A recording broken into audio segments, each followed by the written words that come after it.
तो hello guys, आज हम लोग ग्रीन ड्रैगन एनीमे के पार्ट 8 को एक्सप्लेन करने वाले हैं। अगर आपने इस सीरीज़ के स्टार्टिंग एपिसोड को नहीं देखा तो उनका लिंक डिस्क्रिप्शन में मौजूद है, आप लोग वहां से जाके सारे एपिसोड्स देख सकते हैं। तो चलिए शुरू करते हैं आज का एपिसोड। तो एपिसोड के स्टार्टिंग में हमें एविल मास्टर की पास्ट लाइफ के बारे में बताया जाता है कि बहुत साल पहले ईस्टर्न रीजन में मॉन्स्टर्स ने अटैक कर दिया, जिसकी वजह से बहुत लोग मारे गए थे। और फिर वहीं पे एक बंदा ऐसा था जो कि वेपन रिफाइनर था, उसका नाम था शियालान। वो अपने घर पे ही वेपन रिफाइन करता था और डीमंस को मारने के लिए उसने एक बहुत ही पावरफुल वेपन क्रिएट किया। जिसके बाद हमें उसके घर को दिखाया जाता है जो कि बर्फीले मैदान के बीचों बीच बनाया गया था।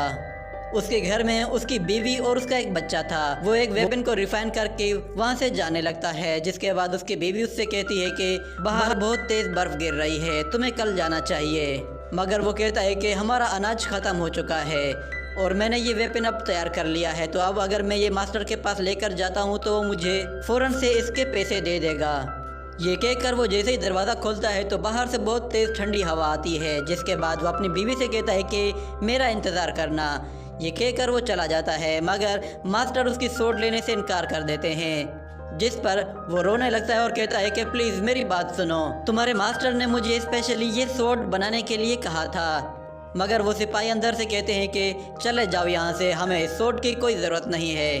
तो शियालान कहता है कि प्लीज़ अगर मुझे पैसे ना मिले तो मेरी पूरी फैमिली भूख से मर जाएगी। वो उन लोगों के सामने बहुत गिड़गिड़ाता है और रहम की भीख मांगता है, मगर उन लोगों को उस पर ज़रा भी तरस नहीं आता।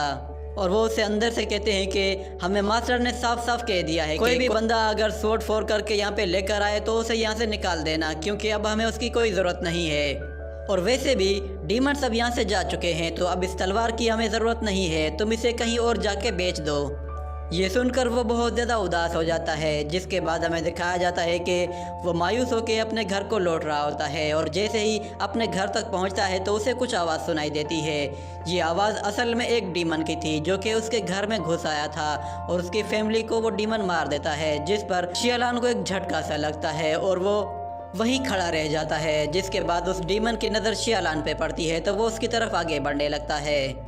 और दूसरी तरफ शियालान देखता है कि उसकी बीवी का स्कार्फ उड़ते हुए उसके पास आकर गिरता है, जिसे देखकर उसे बहुत ज़्यादा गुस्सा आने लगता है और वो डीमन उसके सामने आके खड़ा हो जाता है। जिसके बाद वो उस पर जैसे ही अटैक करने लगता है तो शियालान वो सोड निकाल के उस पर अटैक करने लगता है, मगर वो डीमन ज़्यादा पावरफुल था। वो उसे एक पंजा मार के दूर फेंक देता है और फिर उसके ऊपर कूद जाता है। तो शियालान अपने आप को बचाने की कोशिश करता है, मगर वो डीमन उसके कंधे पर काट लेता है। जिसके बाद हमें दिखाया जाता है कि जैसे ही वो डीमन उसे काटता है तो वो खुद भी नीचे गिर जाता है और फिर एनर्जी की फॉर्म में वहाँ से गायब हो जाता है। जिसके बाद हम देखते हैं शियालान को उस पर डीमन के काटने का असर होने लगा था। उसकी आंखें बिल्कुल चेंज हो जाती हैं और उसकी बॉडी भी एक डीमन की तरह बनना शुरू हो जाती है और देखते ही देखते वो हाफ डीमन और हाफ ह्यूमन बन जाता है। और क्योंकि वो अपनी फैमिली को प्रोटेक्ट नहीं कर पाया था, जिसकी वजह से अब उसके अंदर एविलनेस बहुत ज़्यादा बढ़ गई थी और फिर वो डिसाइड करता है कि वो अपनी सोड को अब और भी ज़्यादा फोर्क करके एक बहुत ही पावरफुल वेपन बनाएगा। इसी के साथ हम लोग फ्लैशबैक से बाहर आ जाते हैं, जहां हमें एविल मास्टर को दिखाया जाता है। वो सोड तेज़ी से एविल मास्टर के पास आ जाती है, जिसे देखकर वो खुश होता है और कहता है कि ये सोड पहले से ज़्यादा खूबसूरत हो गई है और बहुत ज़्यादा पावरफुल भी। वो उसे जैसे ही छूता है तो उससे पावरफुल शॉक वेव्स बाहर निकलती हैं। और दूसरी तरफ हम लोग देखते हैं लुओ जेंग की बॉडी को, जो कि पत्थर की बन चुकी थी और वहीं पे सी ऑफ कॉन्शियस में लुओ जेंग गिर रहा होता है और वो ड्रैगन उसे देख रहा था। और वो ड्रैगन कहता है कि अब वक्त आ चुका है कि मुझे इसके साथ जुड़ जाना चाहिए, क्योंकि ये मेरा होस्ट है तो मैं इसे इस तरह मरने नहीं दे सकता। अगर ये मर गया तो इसके साथ साथ मैं भी ख़त्म हो जाऊंगा। ये कहने के बाद वो अपना मुंह खोलता है, जिसके बाद लुओ जेंग जैसे उसके करीब आता है तो वो उसे अपने मुंह में डाल लेता है और फिर वहाँ से फ़ौरन से निकल जाता है। जिसके बाद हम देखते हैं कि लुओ जेंग की बॉडी में हलचल होने लगती है, जिस पर एविल मास्टर हैरान हो जाता है और वो कहता है कि ये तो नामुमकिन है, ये लड़का अभी तक जिंदा कैसे है। तो लुओ जेंग की बॉडी उस फर्नेस के अंदर गिर जाती है, जिस पर मास्टर हैरान हो जाता है। और फिर हमें दिखाया जाता है कि एविल मास्टर के पीछे ड्रैगन की बहुत बड़ी आँख होती है। तो वो जैसे ही पीछे मुड़ के देखता है तो वहाँ पे कोई भी नहीं था। जिस पर एविल मास्टर कहता है कि कौन है वहाँ पे, मगर उसके पीछे कोई भी नहीं था। जिसके बाद एविल मास्टर कहता है कि आखिर किसकी इतनी हिम्मत हुई कि वो मेरी गुफा में छुप छुप कर यहाँ पे आया है और मेरी गुफा को तोड़ रहा है। जिसके बाद हम देखते हैं वो ड्रैगन उस गुफा में नीचे से घूमते फिरते सीधा उस सिविल मास्टर के ऊपर आ जाता है। जिसके बाद ये एपिसोड यहीं पे ख़त्म हो जाता है। इसका नेक्स्ट पार्ट भी बहुत ही जल्दी आने वाला है, तो आप लोगों को थोड़ा सा वेट करना होगा।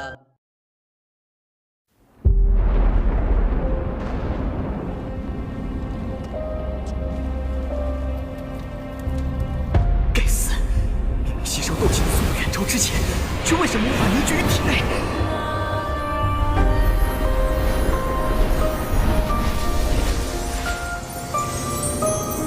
小娃娃，看来你需要帮助啊！你到底是谁？你一直藏在我的戒指里。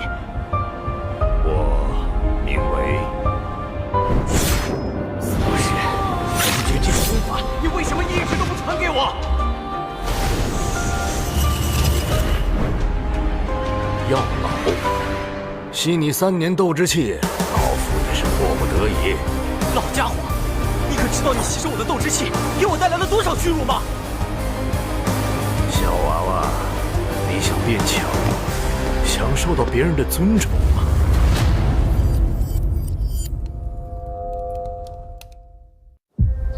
是时候前去迦南学院了。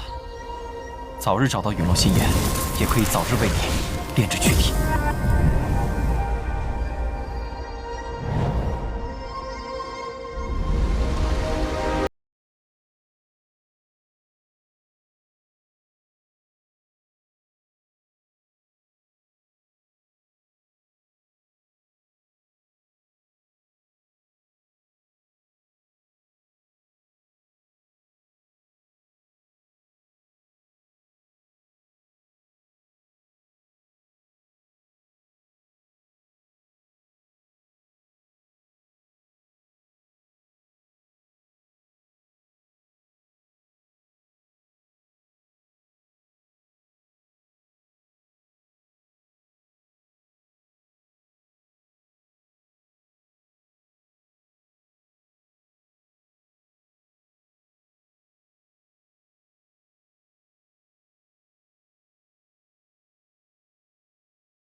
放心吧，清理门户的事情交给我来做。要是你，师兄会让你和老师一起永埋此地。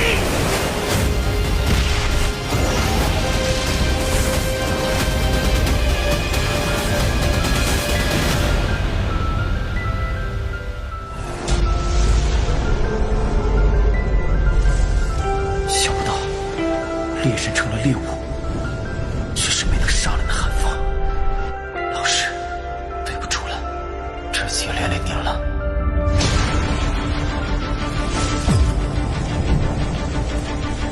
离开吧，弱者没有资格拥有。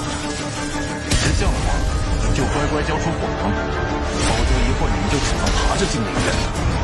该死的，这到底是什么鬼东西？既然这样，那留你还有何用？若是当年不与那人硬然定上3年之约，恐怕也不会连累的家族。现身失散，兄儿，你要走？ 一旦被他们锁定了位置，我们俩都会性命堪忧。所有的隐忍，只为了这一天，我已经等待了太久。今天若是你能够安然无恙地走下擂台，萧炎从此不再踏进迦南学院半步。他迟早会发现的。既然如此，就给他一个惊喜吧。天，我不会让你们两人彻底的闭上嘴。就算他还活着，你们之间也绝不可能。